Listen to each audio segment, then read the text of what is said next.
जितना भी कर्म कर रहे हैं, पहले उसका अहंकार लेते हैं, फिर जाकर वो हमारा कोई कर्म होता है। और उन सब कर्मों के पीछे वही एक आधार, वही सबको सत्ता दे रहा है, और वही आधार मैं हूँ। अब दृढ़ता हमारी इस पे होनी है कि जितना कुछ भी हो रहा है वो अखंड मंडलाकार एक रस, वो वही चला रहा है, चल रहा है, चल रहा है, चल रहा है। वो कभी खंड खंड नहीं होता। खंड खंड कौन हो रहे हैं? आकार, है ना। खंड खंड यही आकार हो रही हैं, जिसकी प्रेरणा से वाग आदि इंद्रियां और प्राण चलते हैं। अब चलाने वाला तो वही है ना, ये सारी जड़ है, अपने अपनी चल सकती है। वह आत्म तत्व नित्य है, सदा से है, वह सदा रहने वाला है। कितना पुराना है, कितने हमारे आए साधु संत आए, ऋषि मुनि आए, ब्रह्म ज्ञानी संत आए, सब ने उनकी देखो हम बात ही उनकी कर रही हैं, जिन्होंने उनकी खोज की, खोज करके जिन्होंने उनको पा लिया। वो तब कहा वो नित्य है, सदा से है और सदा रहने वाला है, जिसका कभी विनाश नहीं होता। वह अखंड है, उसे खंड खंड में विभाजित नहीं किया जा सकता। ऐसा आत्म तत्व सभी का अंतर आत्मा है। और हम कल कह रहे थे ना वो पुराण पुरुष है। अब पुराण पुरुष किसको कहा?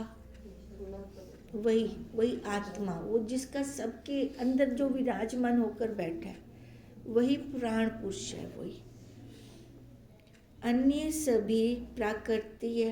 अब प्राकृति है ना, अब प्राकृति है तो माया है, माया है तो बदल रही है, बदल रही है, खैर खैर में बदल रही है, पल पल में ये बदल रही है। वह आत्म तत्व सदा एक रूप रहता है, उसमें कोई विकार उत्पन्न नहीं होता। विकार किस में आता है? आकार में। वही एकमात्र बोध स्वरूप है। अब अगर हमें जानना है तो किसको जानना है? अब वही बोध, वही अपने स्वरूप को जानना है हमें। वही ज्ञान स्वरूप है। इसी की प्रेरणा से सभी इंद्रियां और प्राण क्रियाशील है। प्रेरणा देने वाला कौन है?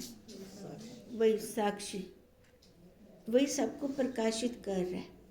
वही प्रकाशित करके अपने प्रकाश से, उसके प्रकाश से हम सबको देख रहे हैं, और वो स्वयं प्रकाश है, उसको कोई दूसरा और कोई प्रकाशित नहीं कर सकता।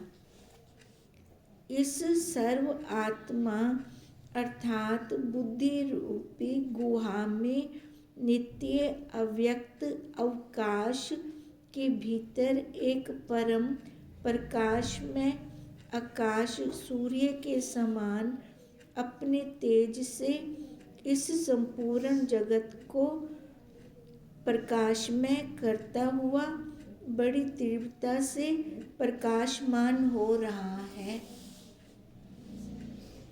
देखो यही सर्वात्मा, सर्वात्मा वही अपना साक्षी बुद्धि रूपी गुफा में स्थित। अब बुद्धि से वो सारे काम करवाई जा रहा है।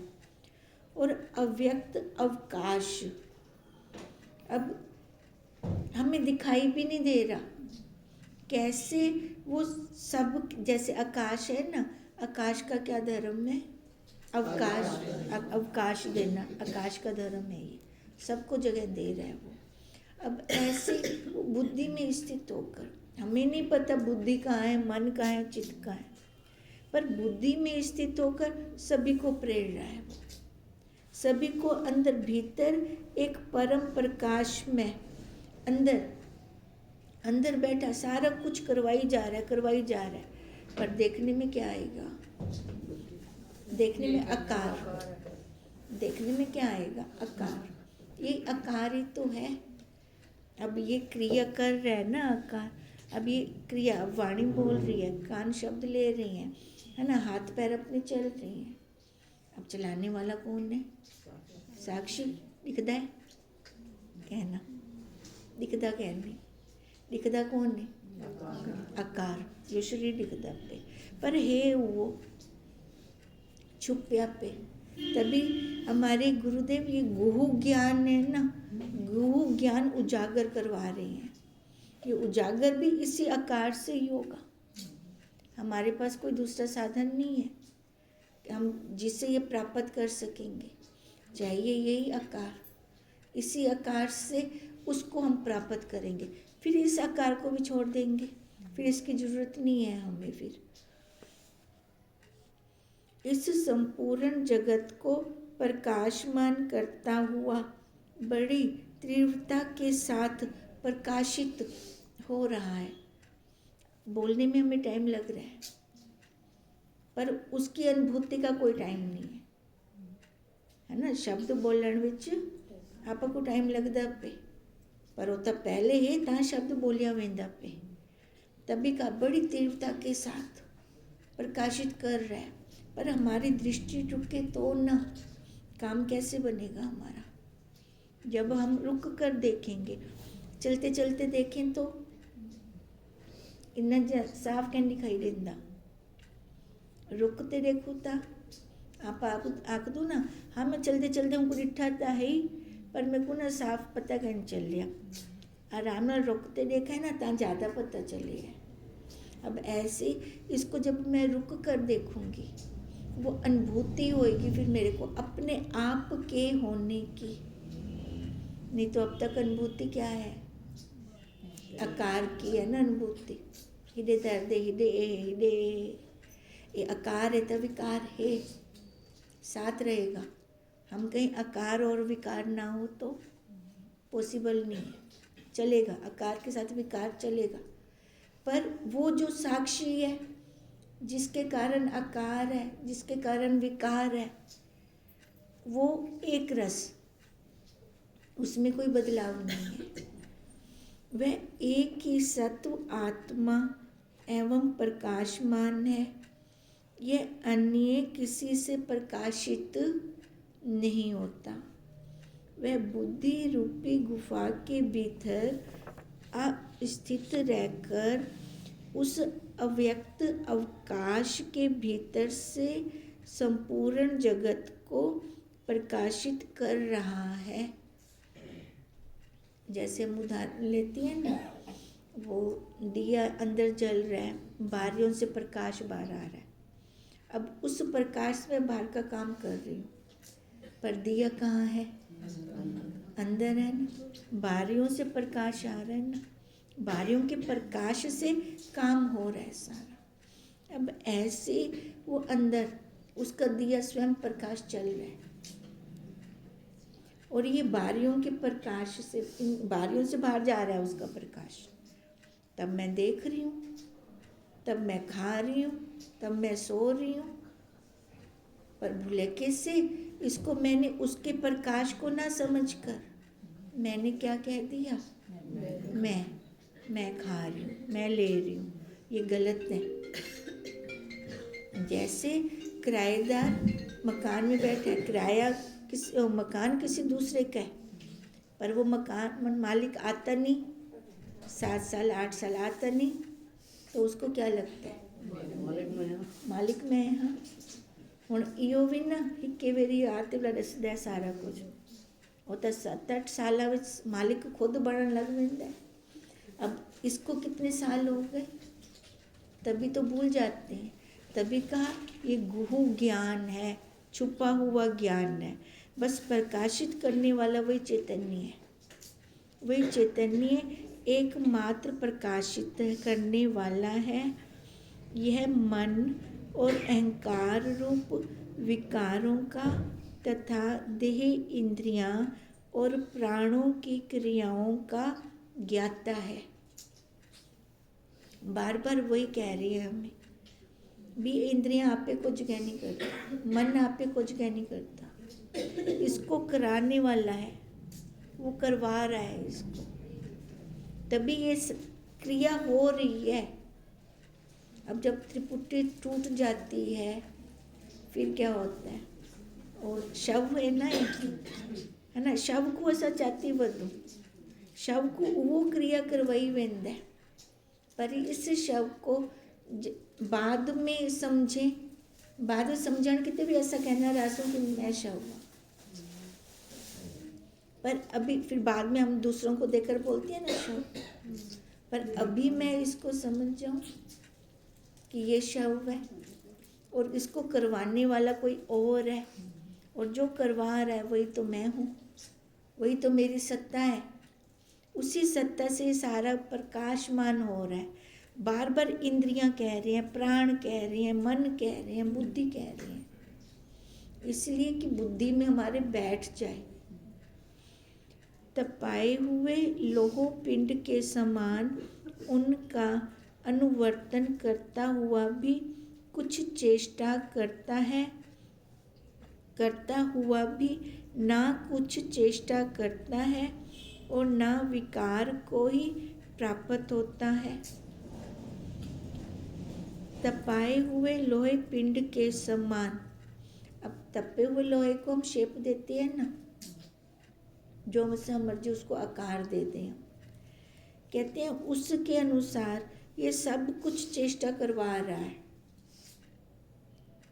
कभी गुस्सा आ रहा है, कभी शांत स्वभाव में बैठा है, कभी रजोगुण आ रहा है, कभी तमोगुण आ रहा है, ये आकार परिवर्तन हो रहा है ना, तो पर वो खुद परिवर्तित था ना, वो परिवर्तन में ना आया। इसको जो मर्जी शेप में करवाई जा रहा है, करवाई जा रहा है। गुस्सा भी जरूरी है कहीं कहीं पर, और देखो हम सतत गुस्सा नहीं कर सकते, सतत क्रोध नहीं कर सकते, आधा घंटा 2 घंटा, फिर उसके बाद फिर शांत। फिर शांत क्यों हुए? अपना स्वरूप है ना, शांत स्वरूप हमारा स्वरूप है। सतत हम सालों सालों शांत रह सकते हैं। क्यों रह सकते हैं? क्योंकि स्वरूप वही तो मैं हूँ, वही मैं हूँ। अब उसके अंदर और कोई विकार आता है तो वो कुछ टाइम का होता है, ज़्यादा टाइम का नहीं होता वो। इसलिए कहा ना तो उसमें विकार प्राप्त होता है, ना कुछ उसकी चेष्टा अलग से कुछ होती है। इससे चेष्टा अलग अलग करवाई जा रहा है, करवाई जा रहा है, पर खुद वही एक रस स्वरूप है। यह आत्म तत्व मन, अहंकार, देह, इंद्रियां, प्राण आदि सबको जानने वाला है। यह तपे हुए लोह पिंड के समान सभी क्रियाओं का संचालन करता हुआ भी स्वयं कोई चेष्टा नहीं करता। उसके प्रकाश में भी सभी क्रियाएं संचालित होती हैं। वह स्वयं कभी विकार को प्राप्त नहीं होता, सदा अपने शुद्ध स्वरूप में ही रहता है। अब शुद्ध स्वरूप कहा ना, मतलब शांत। अब जब क्रोध करके जब तक हम शांत नहीं होते, हमें शांति नहीं आती। क्रोध को छोड़ना पड़ता है, क्रोध बाहर भगाना पड़ता है, फिर जाके शांत स्वरूप होते हैं। शांत शांत संतोष आंदा, तृप्ति आंदी है। वह तृप्ति केड़ी है? अपने स्वरूप की है वो तृप्ति हमारे। वह न जन्मता है, न मरता है, न बढ़ता है, न घटता है और न विकार को प्राप्त होता है। वह नित्य है और इस शरीर के लीन होने पर भी घट के टूटने पर घटाकाश के समान लीन नहीं होता। घट टुट वेंदा है, वो टुटदा है, वो पहले भी क्या नहीं दिखता, घट दे होंदे हुए भी घट कहनी तां भी कह नहीं दिखदा। कहते घट तो टुट से फुट से, पर हुंदा आकाश ना टुट से ना फुट से। तभी हम उदाहरण लेते हैं ना, अब राजपुरा से मटका मैं पटियाला ले गई, अब वहाँ मटका तोड़ दिया, अब मैं राजपुरा वाले आकाश को पकड़ूं, फिर पकड़ सकती हूँ? नहीं, पता ही क्या नहीं मेरे को। घट को तो तोड़ते वापस जा सकती हैं, पर आकाश तभी कहा ना वो टूटता है ना फूटता है। अब राजपुरा में भी वही है, पटियाला में भी वही है। लता आख दिन जितना तू बह उते ही तुमको प्राप्त कर सी। जहाँ तू बैठेगी वहाँ तेरे को पूर्ण मिलेगा। ये नहीं कहा कि तेरे को आधा अधूरा मिलेगा, वो है ही पूर्ण। उनके अधूरापन नहीं कहनी, अधूरापन कहते विच आकार विच हिंदी अधूरापन ने, हिंदी लिमिट है, आकार दी लिमिट है, आधार दी एक्सपायरी डेट लिख देंगे ना कपड़े ते भी ते बर्तनों ते भी है ना, आकार दी भी एक्सपायरी डेट आ वेंदी है, पर हुंदी आधार दी उनको प्राप्त करना सच्चा सौदे वाला काम है। तभी कहा भी उनको ही तो चाह जिंदी कोई एक्सपायरी डेट कहनी। अब यही बुद्धि में बार बार बिठा रहे हैं हमारे, यही बैठ जाए, दृढ़ता के साथ बैठ जाए। वह एक ही तेजोमय आत्मा सर्वत्र व्यापक है, व्यापक ही नहीं सर्वत्र वही है। किदे आखूं ओ थई है तो थई कहनी, सब जगह वही है। फिर एक क्वेश्चन आता है ना मन में, फिर वो इतने इतने ऊंची ऊंची धाम क्यों बनाए, है ना, कौन कौन से, जैसे केदारनाथ हो गया, बद्रीनाथ हो गया। अगले दिन भाई उते ही परमात्मा मिलता है, जेड़े उते ही वन सकते ला वो तो मतलब बहुत सौभाग्यवान थी गए, जेड़े उते ही ना वन सके ओ ला देखो ला तो आप आखसो ना भी पक्षपात है भाई, ये तो उन्हें बार बार गवाहियाँ दिते, मैं तेरे को तू जितना आखसी मेरे को याद कर सी, मैं तेरे को उतना ही मिल वैसा, तेरे को जरूरत क्या नहीं बद्रीनाथ वनन दी, केदारनाथ वनन दी। तभी कहा कि वो क्या है, सर्वत्र है, सर्वत्र है। वो भी हमें समझाने के लिए, नहीं तो ये कहना भी नहीं बनता। इसलिए कहा वह एक ही तेजो में अथवा सर्वत्र व्यापक है, व्यापक नहीं सर्वत्र वही है, सभी उसी के विभिन्न रूप मात्र हैं। अब जब है ही वही, उसके अलावा कोई दूसरा है ही नहीं, तो हम क्या हुए फिर, वही रूप हो गए ना। ला आपा मन दो ऐसा वही सर्वत्र वही परमात्मा है, आपा क्या मन दो, नाम रूप आकार है ना। बच्चे आए तो माँ बन गए, है ना, पति आए तो पत्नी बन गए। भी यहाँ से कब उठेंगे, जब यहाँ से उठेंगे तब जाकर हमारा काम बनेगा, कहीं और जाने की जरूरत नहीं है। ये खाली नाटक करना है, आकार दे नाल व्यवहार करना है, वो व्यवहार करते अपने आप विच आ बनना है। संत लोग, ब्रह्म ज्ञानी संत लोग, ऋषि मुनियों को इन्ना अभ्यास होता है, इन्ना अभ्यास होता है कि व्यवहार करते अपने आप विच आ वेंदे, बोला अपने आधार विच आ वेंदे। ताई तो वो मस्त मोला है ना, उन्हें को कोई दुख व्यापदा कहनी, संतुष्ट। यही सृष्टि के आरंभ में भी है और सृष्टि के अंत में भी वही शेष रहेगा, आगे भी वही रहेगा। पहले भी वही था, अब भी वही है, आगे भी वही रहेगा। इसका न जन्म होता है ना ये नष्ट होता है, जिसका जन्म होगा नष्ट वही होगा ना। आकार दा जन्म थिया, आकार ही लै थिया, वो तो है ही है। पर क्या आपां ਜਿਹੜੇ आकार को घर चाहते अंदू ਹੁਣ ਦੇ ਉੱਤੇ स्टैंप ला देंदू अपनी, है ना। वो आकार पहले कहना ही था, पहले स्टैंप कहना लगी पी ही। पहले वो आकार टूटे फूटे आपा को कुछ मतलब ही कहनी। बस मटका घर में खरीदते चाह आई हूँ, घर आते टूटता फुटता लाल दुख लगता है अंदरों, है ना। बोला छेद उनके अंदर छेद भी थी बने ना, बोला भी दुख लगता है। इन्ने महंगा मटका इन्ने पैसे दे आई हाँ, सही नहीं निकलिया। और इन्ना दुख देखो, व्यवहार में सही नहीं निकलिया वो अलग गल है ना, वन ते बदला वो अलग गल है। पर अंदरों जब चुभन थींदी है, दुख थींदा है, तो उते हूँ क्या कर गिंदू आपा अपना समझ गिंदू।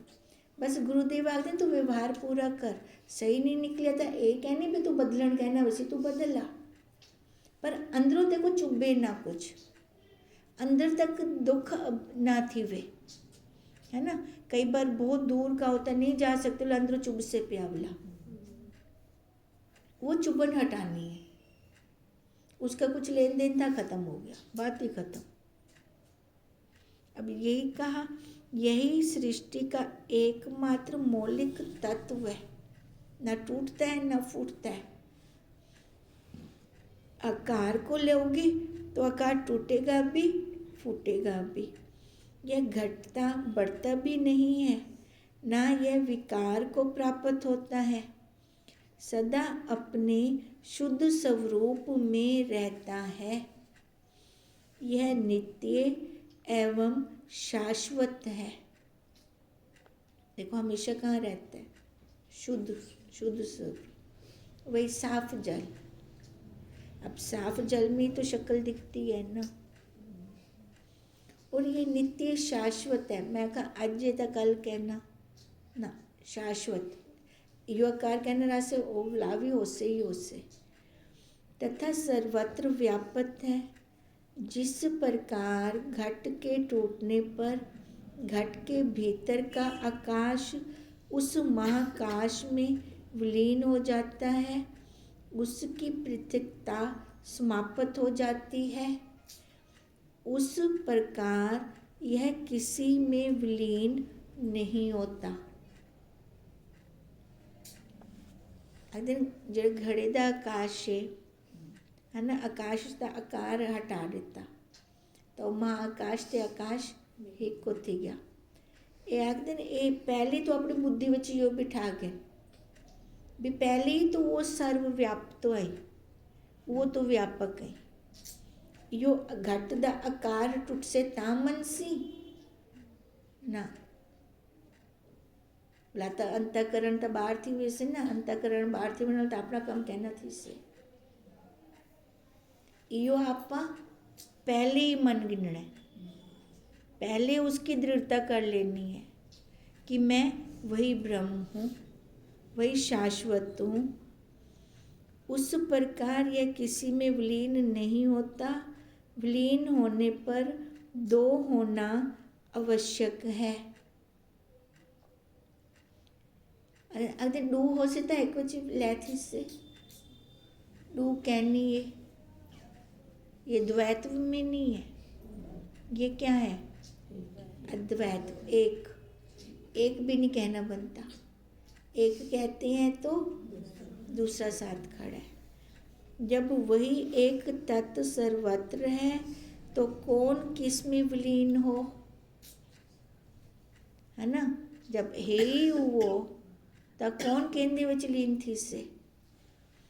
प्रकृति और उसके विकारों से भिन्न शुद्ध ज्ञान स्वरूप वह निर्वेश परमात्मा सत असत सबको प्रकाशित करता हुआ जागृत आदि अवस्थाओं में अहम भाव से स्फुरित होता हुआ बुद्धि के साक्षी रूप से साक्षात विराजमान है।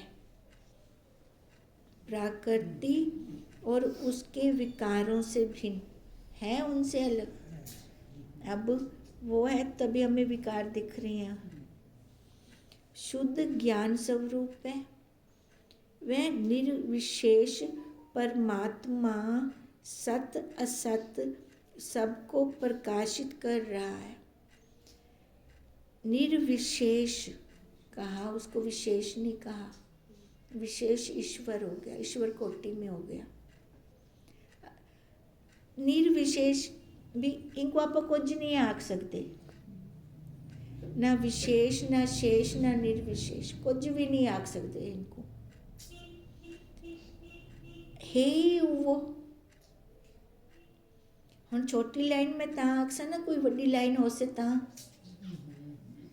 मैं छोटी लाइन आखसा ना, बड़ी लाइन दे अपेक्षा नाल आखसा। हुण कहंदी अपेक्षा दे नाल मैं इनको काउंट कर सकसा भी ये तो बड़ा कोई है ता ये है। जब सारा ही वो है ता लव थी आप क्या आखसू, वो जाग सकदो थी। यह सबको सत असत सबको है ना। अब देखो जैसे हम उदाहरण एक और भी लेते हैं कि प्रेस जब गर्म होती है तब वो कपड़ों को संवारती भी है और जलाती भी वही है। ठंडी प्रेस तक है ना जले से, गर्म प्रेस से जले से ना, संवार से भी जले से भी। जलाएगी कब? जब हम ध्यान नहीं देंगे तब। अब ऐसी वो सत्य तो है ही है, उसकी सत्ता से संवर रही हैं और बिगड़ते भी उसकी सत्ता से ही हैं। और कब बिगड़ते हैं? जब ध्यान नहीं देते है ना, तब बिगाड़ होता है ना इसका। वो सत्ता दे रहा है, वैसे कि वैसे सत्ता दे रहा है वो। अब हमने क्या करना है? हमने देखना है जागृत आदि अवस्थाओं में अहम भाव से सफरित होता हुआ बुद्धि के साक्षी रूप से साक्षात विराजमान है। अब वो है, ये भी तो मैंने अहम से धारण किया है ना। जैसे हम कह रहे हैं कि वो परमात्मा बाहर कह नहीं, वो परमात्मा असहन से हम में, तो ये कैसे कहा? अहंकार से, अहम से। कहते वो हम अहम से तो उसको ले रहे हैं और बुद्धि के साक्षी रूप से। अब बुद्धि के द्वारा ही तो हम कह रहे हैं ना। अब वो विराजमान है जो बुद्धि में प्रकाशित कर रहा है, वो साक्षी स्वयं में जो ऐसी बुद्धि हमें दे रहा है, वो वह एक ही परमात्मा प्रकृति तथा उसके विकारों से सर्वथा भिन्न है। असंग है, निर्विकार है। निर्विकार भी नहीं कह सकते है ना, हम बोल नहीं सकते उसके लिए, कुछ नहीं कह सकते। वही एक परमात्मा प्रकृति, वही एक परमात्मा है जो प्रकृति को चलेंदा पे, बस चलावन वाला वो है। खुद अहंकार क्यों ले लेते हैं? मैं चला रहा हूँ, मैं ये काम कर रहा हूँ, मैं ये कर रहा हूँ, है ना। यही अहंकार, शरीर वाला अहंकार हमें ले डूबता है। तभी तो हमारे जन्म हो रहे हैं ना, तभी आकार पे आकार, आकार पे आकार। ये आकार पे आकार कब खत्म होंगे? जब उस परमात्मा के अंदर लय हो जाएंगे। परमात्मा साढ़े अंदर लय कहना थी से लय के को थीमना पोसे आपको उनके अंदर लय थीमना पोसे। और मैं क्योंकि मैं तो हुआ रूप हम तो बाहर निकल आई हाँ, और मेरे को ही अंदर बनना पोसे उनके कितने मिलन कितने। मैंने कहा हमें ही उसको मिलने के लिए जाना पड़ेगा। ठीक है, अब जाऊंगी मैं तो पुरुषार्थ कौन करेगा फिर? मुझे ही करना है पुरुषार्थ, है ना। क्योंकि हम अलग हुए हैं उससे, उसने हमें नहीं कहा अभी तो अलग थी। वह शुद्ध ज्ञान स्वरूप एवं निर्विशेष है, जो सत्य एवं असत्य सबको प्रकाशित करने वाला है तथा वही जागृत आदि अवस्थाओं में अहम भाव से स्फुरित होता है। अब जागृत में अहम आता है ना, तभी तो उसको मैं जान रही हूँ, ये शुद्ध अहम है। ये शुद्ध अहम का होना बहुत जरूरी है। जागृत में कुछ ना कुछ कर्म क्रिया होगी, चाहे वो संसार की हो चाहे वो परमार्थ की हो। मन कुछ ना कुछ पकड़ेगा, चाहे वो बाहर का पकड़े चाहे वो अंदर का पकड़े, पर बुद्धि के साथ हमें सजगता यही रखनी है कि ध्यान देना है मन के अंदर क्या चल रहा है, संसार चल रहा है कि गुरुदेव के महावाक्य चल रही है। बस इतना ध्यान देने की जरूरत है, बाकी वह बुद्धि का भी साक्षी है। गीता में कृष्ण जी ने बुद्धि के ऊपर बहुत बल दिया है, क्योंकि बुद्धि के द्वारा ही तो हम उसको पकड़ेंगे, निर्णय लेंगे क्या सही है क्या गलत है।